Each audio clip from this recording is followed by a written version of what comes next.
Hello, car detailers. Every person on this planet has its unique skills. Some people were born smart, others prefer to spend all their money on cars. But no matter if you consider yourself smart or dummy, everyone has their own opinion on any topic that you can imagine. And what I noticed is that the less a person knows about some topic, the more powerful opinion he will have on it. Car wash is not an exception, so let's find out the truth about two most common car wash myths. Welcome to Hold My Beer Detailing. You may wonder, why only two myths? Car wash has plenty to discuss. By the way, share the most interesting stories you heard about car wash in the comments. You are right, there are plenty of detailing confusions, but there are two that you will find at any time on any car wash around the world. Somebody may literally discuss them standing next to you in the self-service car wash line. The first one is if you should pre-rinse your car or apply foam directly on a dry car. When you hear it for the first time, you may think that obviously you should pre-rinse. Why would anyone apply the foam on a dry car? No one applies shampoo on dry hair, right? Trust me, while you're thinking this, the second half of viewers who watch this video think the opposite way. So before making our final decision, let's hear each side's arguments. The first argument of using car pre-rinsing is that you will remove loose dirt and dust. So you will apply the foam on pre-soaked contaminants that water was unable to remove. It means cleaning will be more effective, and you will not waste foam's cleaning power on contaminants that you can remove with water. In the end, you will get a cleaner car. On the other hand, no pre-rinse fans say that you should apply the foam on a dry car, so it will not run off quickly, as with a pre-rinsed car. And the foam will work as long as it should to dissolve all the contaminants. Both sides sound reasonable, but which one to choose? So now we need to decide what is the right way for us. First of all, let's think about why we apply the foam on our cars at all. Obviously, we need foam to dissolve and loosen dirt and contaminants that are sitting on the car and wash them off effectively. That's right. But there is another reason we use it. Foam provides lubrication of car paint to protect it from scratches.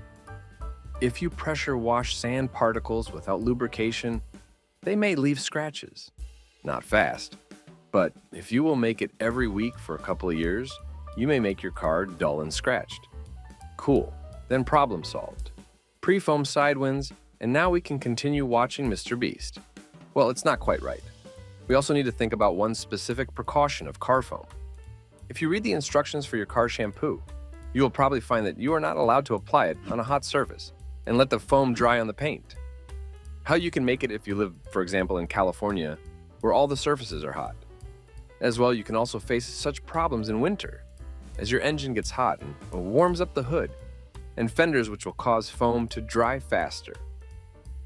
Such cases are the right time for you to pre-rinse your car. It will cool down the surface so that you can safely apply foam. And it will work as long as it should without drying and leaving hard removable spots on your paint. Okay, cool.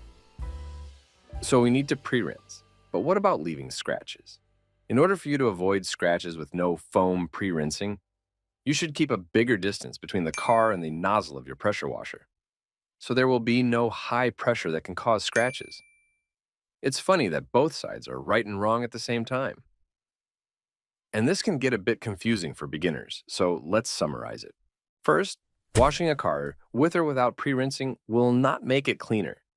In any case, you will need to use a wash mitt to make it actually clean. Second, if your car is hot to the touch, let's say it was in direct sunlight for a long time, you need to cool it down so the foam will not dry fast and leave spots. For this, pre-rinse your car with low pressure. In all the other cases, just apply the foam on a dry car and be sure that your shampoo will work at its best. Another car wash myth many of us tend to believe is that you should rinse the foam from up to the bottom or bottom to the top. What are the arguments? Up to the bottom people say that rinsing your car this way is more effective, as you can remove the foam much faster. I heard even a theory that the bottom to the top method was invented by the owners of self-service car washes. So people will spend more water and leave more money to the car wash owners. Bottom to the top people say that this way of rinsing lets you see where you already rinsed the foam and where you still should rinse it. This will not let you miss any spots and remove all the dirt foam, which eventually leads to a cleaner car. Also, I heard on the internet that some people prefer the bottom top way because when you use it, foam runs off twice. So again, car will be cleaner. This makes no sense to me, as in any case, it will not remove static dirt. So, which way is the right way? Actually, that there are no differences. I don't know why some people pay so much attention to it, as it's the same as thinking if you should first wash your left hand or the right hand. How the way of removing the foam that already made its job can affect washing results? For example, I use the bottom top method, but I will not give you any reasons why I do so. I saw such advice when I started my detailing journey and already got used to wash a car this way. Sometimes I even do it bottom top and then top bottom. I never had a problem forgetting where I rinsed my car, so none of these arguments make sense to me. When you rinse your car, your main goal is to remove all the foam. If you make it top bottom, bottom top, right to left, or left to right, makes no difference. Your car will still be dirty if you wash it with contactless wash only anyway.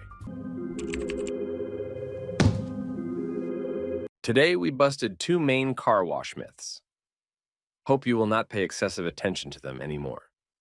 Share this video with that one friend who truly believes in these myths. Thanks for watching, and have a lovely detailing, folks.